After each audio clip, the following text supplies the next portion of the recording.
আজকে আমাদের সঙ্গে আলোচনায় যুক্ত রয়েছেন জাতীয় পার্টির মহাসচিব ব্যারিস্টার শামীম হায়দার পাটোয়ারী। ব্যারিস্টার শামীম হায়দার পাটোয়ারী, আপনাকে স্বাগত জানাচ্ছি এবং খুব স্বাভাবিকভাবেই আপনাকে প্রশ্ন করতে হচ্ছে শুরুতেই, শেখ হাসিনা যে ঘোষণা দিয়েছেন পরপর 2 দফাতে এবং সর্বশেষ রয়টার্সে তিনি আত্মসমর্পণ করবেন সিনিয়র নেতাদের নিয়ে এবং দেশে ফিরে আসবেন ডিসেম্বরে, আপনি তার এই বক্তব্যে কি কোনো ধরনের কৌশল দিতে পান, অথবা তিনি আসবেন না এমনটা মনে করার কোনো কারণ কি আপনি মনে করছেন? দেখুন, শেখ হাসিনার মৃত্যুর ঝুঁকি ছিল 5ই আগস্টে উনি যদি চলে না যেতেন, অবভিয়াসলি ওনাকে মেরে ফেলা হতো। দেশে এখনো মবের শাসন চলছে, দেশে এখনো রাষ্ট্র শক্তিশালী ভাবে মানবাধিকার আইনের শাসন প্রতিষ্ঠা করতে পারেনি। এই অবস্থায় ডেফিনেটলি যে কোনো রাজনীতিবিদের এই ফিরে আসাটা অত্যন্ত ঝুঁকিপূর্ণ। তবে শেখ হাসিনার অতীত বলে উনি জিয়ার আমলে ফিরে এসেছিলেন বঙ্গবন্ধু হত্যার প্রায় 5-6 বছর পরে।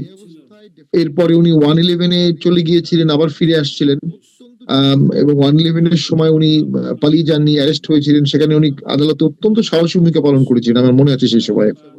তো এখনকার সিচুয়েশনটা তো আর কোনো সিচুয়েশনের সাথে কম্পারেবল না।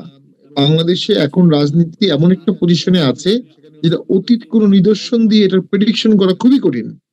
কেন ডিসেম্বর? উনি প্রথমে সেপ্টেম্বর বলেছিলেন, সেপ্টেম্বরের দিকে আসতে পারি, অক্টোবর, পরে ডিসেম্বরে চলে গেল। একটা লোকাল গভর্নমেন্ট ভোট আছে অক্টোবরে, এমন হতে পারে যে একটা অলিখিত কম্প্রোমাইজ যে লোকাল গভর্নমেন্টের পরে আওয়ামী লীগ ফিরে আসবে, অর্থাৎ লোকাল গভর্নমেন্ট ভোটটাও আওয়ামী লীগকে ছাড়া করা হবে। এটা হতে পারে। আর একটা হতে পারে যে উনি ডিসেম্বরের মধ্যে বাংলাদেশে এমন কিছু ঘটে যাবে, এমন একটা পট পরিবর্তন হবে, অথবা এমন একটা চাপ সরকারের উপর আসবে যে শেখ হাসিনা আসার পথ সুগম হবে, অথবা একেবারেই বন্ধ হয়ে যাবে, এটাও হতে পারে। তো আমি মনে করি রাজনীতিবিদ হিসাবে উনি যদি ফিরে আসেন, এটা তাকে রাজনৈতিক ভিন্ন উচ্চতায় নিয়ে যাবে, এবং পাশাপাশি ওনার বিরুদ্ধে যে অভিযোগগুলো তার একটা অংশ এর মাধ্যমে লাঘব হবে। এটা অসম্ভব ঝুঁকিপূর্ণ। তাকে কনসিডারেবল টাইম জেলে থাকতে হতে পারে, কন্ডেম সেলে থাকতে হতে পারে। তবে তার আসার ঘোষণাকে ঘিরে তো আসলে বাংলাদেশে এখন সবচেয়ে আলোচিত বিষয় তো এইটি। তো উনি তো রিলেভেন্সি এবং ডিসকাশন ফোকাস সম্পূর্ণভাবে তার দিকে রেখেছেন। আর আমি মনে করি এই ধরনের একজন সাবেক প্রধানমন্ত্রী যিনি পালিয়ে গেছেন, তার ফিরে আসাটা আলোচনার ভিত্তিতেই হওয়া উচিত। ঠিক আছে, উনি ফিরে আসবেন, ওনার মানবাধিকার রক্ষা হবে, ওনার ন্যায় বিচার রক্ষা হবে, ওনাকে আইনের শাসন হবে, ওনাকে যথাযথ মর্যাদা দেওয়া হবে প্রিজনার হিসাবে, নাগরিক হিসাবে, সাবেক প্রধানমন্ত্রী হিসাবে।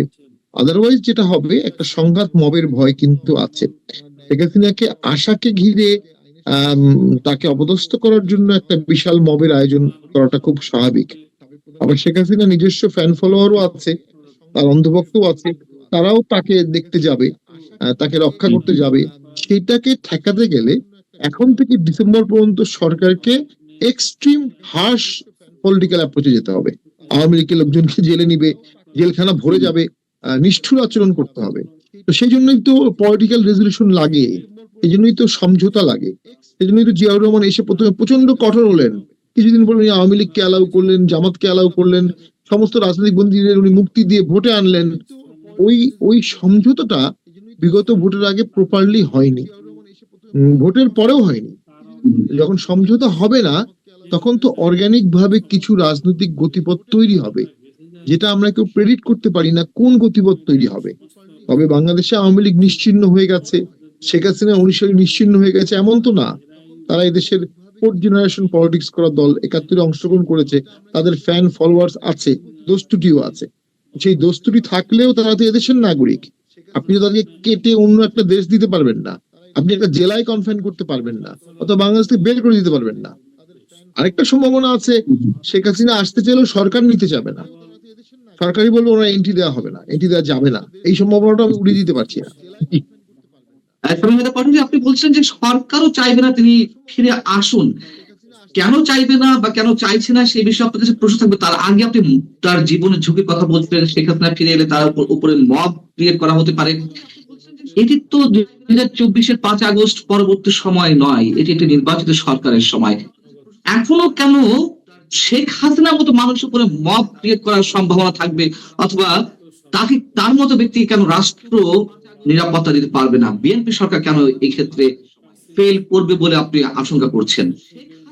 দেখুন, যে কোনো জিনিসের একটা পলিটিক্যাল সমঝোতা লাগে, যেটা ভোটের আগে হয়নি, ভোটের পরেও হয়নি। যদি ভোটের এই সমঝোতা না হয়, শেখ হাসিনা হঠাৎ করে ঢুকে পড়তে চায় বা এসে পড়ে, তখন মব তাকে কিভাবে হ্যান্ডেল করবে? আর সেই মবটা কারা? মব যারা করবে তারা অ্যান্টি আওয়ামী ফোর্স। বিএনপিও অ্যান্টি আওয়ামী ফোর্স। বিএনপি সেই মবের বিরুদ্ধে স্ট্রিক্ট হতে পারবে কিনা, এটা আমি ডাউটফুল। আর হচ্ছে ইউনিট গভর্নমেন্টের আমলে যে মবটা আনলিশ করা হয়েছে, যে দানবটাকে ছেড়ে দেওয়া হয়েছে, সেই দানব তো মব করার আনন্দ পেয়ে গেছে। তারা এখনো আছে, তারা পলিটিক্যাল স্পটলাইটও আছে। তারা আবার যদি মব করে, বিএনপির জন্য খুব ডিফিকাল্ট হবে তাদেরকে দমন করা। বাট রাষ্ট্র যদি আপনি চিন্তা করেন, তাহলে অবশ্যই মবকে দমন করতে হবে। মব আর রাষ্ট্র একসাথে কখনো চলতে পারে না। এবং এই মব কিন্তু একটা সময় ফ্রাঙ্কেনস্টাইন হয়ে বিএনপিকেই খেয়ে ফেলবে, কোনো সন্দেহ নাই। তার একটা ছোট্ট উদাহরণ হচ্ছে, নব্য শপথ নেওয়া প্রধানমন্ত্রী, তিনি একটি ভিকটিমকে দেখতে গেছেন, সেখানে সেই মব পিছনে কিন্তু তাকে খুব খারাপ ভাষায় গালি দিয়েছে এবং মিছিল করেছে। ওই মবই একই লিঙ্ক, কিন্তু তাদের সাহসটা বাড়তে বাড়তে এই পর্যায়ে চলে গেছে। তো এখন সেইখানে সরকার কেন চাইবে না শেখ হাসিনা ফিরে আসুক? কয়েকটা কারণে। এক হচ্ছে, সরকার এখনো নাজুক, এখনো দুর্বল। শেখ হাসিনা আসার সাথে সাথেই শেখ হাসিনার অনুসারী ভার্সেস এই মব বা এই জামাত বা যারা আছেন, স্বাভাবিকভাবে তাদের মধ্যে একটা দ্বন্দ্ব হতে পারে। এই দ্বন্দ্বে সরকার কোন পক্ষ নেবে? স্বাভাবিকভাবে মনে হয় সেই দ্বন্দ্বে সরকার বা সরকারি দল অ্যান্টি আওয়ামী লীগ অবস্থানই নিবে। তার মানে একটা ছোটখাটো গৃহযুদ্ধ, ছোটখাটো অ্যানার্কি, ছোটখাটো সিভিল ওয়ার হওয়ার সম্ভাবনা সেখানে আছে। এটা ঠেকাতে পারতো কে? পুলিশ। সেই পুলিশ তো অলরেডি হিউজলি ডিমোরালাইজড। তাহলে আপনাকে আর্মি এঙ্গেজ করতে হবে টোটালি। ইতিমধ্যে 23শে জুন আওয়ামী লীগের মানে ফিরে আসার বা মিছিলের হুমকিতে কিন্তু আর্মি ডিপ্লয় করা হয়েছে 23শে জুন। সরকারের মাত্র 4th মান্থে আর্মি ডিপ্লয় হয়ে গেছে। তাহলে সরকারের 8th মান্থ ডিসেম্বরে গিয়ে আরো লার্জ স্কেল হয়তো বা আর্মি ডিপ্লয়মেন্ট করতে হবে। যখন আপনি আর্মি ডিপ্লয়মেন্ট করবেন, ন্যাচারালি আপনার পলিটিক্যাল ফ্রিডম একটু হলেও কার্টেল হবে সরকারের, পাশাপাশি নাগরিক অধিকারও কার্টেল হবে। এই সরকারটাকে তখন 5 বছর টেনে নেয় কিন্তু বেশ টাফ হয়ে যাবে, যদি আপনি প্রথম বছরই আর্মি এঙ্গেজ করেন, প্রথম বছরই সব পাওয়ার এক্সারসাইজ করেন। তো আমি মনে করি শেখ হাসিনা ফেরার সিদ্ধান্ত যেটা জানিয়েছেন, এটার সামনে আরো অনেক পথ আছে। এটার জন্য অনেকগুলো ফ্যাক্টর আছে, এক্স ফ্যাক্টর আছে। এখনো সুপার পাওয়ার গুলো কি চাচ্ছে, আউটস্টেট প্রাইম মিনিস্টার পৃথিবীর কোথাও ফিরে এসে কিভাবে ফিরে আসছে। Sri Lanka is a good example. Sri Lanka কিন্তু আবার তারাই ফিরে আসছে, কিন্তু শ্রীলঙ্কা কিন্তু ওই সময় আন্দোলনের সময় রক্তপাত হয়নি, যেটা আমাদের এখানে আন্দোলনের সময় ছাত্রদের রক্ত ঝরেছে। তো সেদিক থেকে শেখ হাসিনার কেসটা সম্পূর্ণ ভিন্ন, সুই জুডিস। এবং সেটা আমরা কেউ জানুয়ারি মাস না আসা পর্যন্ত আসলে বলতে পারবো না ডিসেম্বরে কি হয়েছে, কি হবে। মানে সরকার শেখ হাসিনা ফিরে আসুক এটি চাইবে না, ঠিক আছে, আপনি যে যুক্তি দিয়েছেন, কিন্তু এনসিপি বা জামাতে ইসলামী কেন চাইবে না, বা তারা কেন চাইছে না? তাদের যে বক্তব্য আমরা দেখছি, একটা অ্যাভয়েডিং বক্তব্য তারা দিচ্ছে, তারা সরাসরি বিষয়ে কোনো কথা বলছে না, ঘুরিয়ে পিছিয়ে বলছে যেটি আদালতের বিষয়, ভারতের বিষয়, সরকারের বিষয় বিষয় মানে শেখ হাসিনা কোনো পক্ষ না। এই ধরনের উদ্ভট সব মন্তব্য কেন করছে? দেখুন, শেখ হাসিনা যদি ফিরে আসার সিদ্ধান্ত নেয়, তাকে মেরে ফেলা হতে পারে, তার ফাঁসি হতে পারে, তাকে মব পিটিয়ে মারতে পারে, তার জেলখানায় মৃত্যু হতে পারে। কিন্তু একটা বিষয় কিন্তু ঘটবে, দেশের মানুষ কিন্তু ভিকটিমের পক্ষ নেয়। তখন শেখ হাসিনা ন্যাচারালি একটা পলিটিক্যাল ভিকটিম পারসিকিউশন হিসাবে একটা থিওরি দাঁড়িয়ে যাবে, এবং শেখ হাসিনার পলিটিক্যাল উচ্চতা বেড়ে যাবে, এবং তার যে স্টিগমাটাইজেশন আছে এই 16 বছরে, তার একটা অংশ কেটে যাবে। এই সুযোগটা স্বাভাবিকভাবে জামাত, বিএনপি, এনসিপি না দেওয়ারই কথা। কারণ এর মাধ্যমে শেখ হাসিনা তার কৃত গৌরব কিছুটা হলেও ফেরত পাবেন। পুরোপুরি পাবেন এটা আমি বলবো না। এবং এটা অত্যন্ত সাহসী সিদ্ধান্ত হবে, মানুষ সাহসী রাজনীতিবিদ দেখতে চায়। তো সেইটার একটা এক্সাম্পল যখন শেখ হাসিনা করবেন, এটা আওয়ামী লীগের জন্য একটা বড় পলিটিক্যাল ক্যাশ হবে। তো সুষ্ঠু পলিটিক্যাল বিচারে জামাত, এনসিপি, বিএনপি আওয়ামী লীগকে একটা পলিটিক্যাল ট্রাম্প কার্ড বা ক্যাশ তো দিতে চাবে না, এটাই খুব স্বাভাবিক হবে। খুব ভালো হতো যদি সংসদের প্রথম দিনেই মাননীয় প্রধানমন্ত্রী বলতেন সকলের বিচার হবে, কিন্তু আওয়ামী লীগ রাজনীতি করতে পারবে, দেশে শান্তি ফিরে আসতো, সমঝোতা ফিরে আসতো। আওয়ামী লীগও তখন অনকম্প্রোমাইজ রাজনীতি করতে বাধ্য হতো। এখন আওয়ামী লীগকে ঠেলে দেওয়া হয়েছে আনকম্প্রোমাইজিং একটা সিচুয়েশনের দিকে, এবং সেটার একটা এক্সট্রিম হচ্ছে শেখ হাসিনার ফিরে আসা। কোনো সন্দেহ নাই, শেখ হাসিনা যদি ফিরে আসতে চান, ফিরে আসতে পারেন, এটা দেশের মধ্যে একটা আনরেস্ট সৃষ্টি করবে। যদিও শান্তি এখনো স্থাপন হয়নি, এটা যেটা চলছে এটাও আনরেস্টই। তো সেই আনরেস্টের সাথে নতুন আনরেস্ট যোগ হবে। আমাদের পুলিশ প্রশাসন সব মিলিয়ে কি আমরা নতুন আনরেস্টটা হজম করতে পারবো? আমাদের ইকোনমি কি নতুন আনরেস্ট হজম করতে পারবে? যারা বলছেন যে তিনি আসলে ফিরবেন না, এটি তার রাজনৈতিক ত্রাণবাজি, এটি তার একটি অপকৌশলের অংশ, আপনি কি এমনটা মনে করেন? মানে কোথাও এই ধরনের কোনো কৌশল তার রয়েছে, আসলে তিনি আসবেন না, এটি একটা প্রোপাগান্ডা চালাচ্ছেন বা এক ধরনের কৌশল?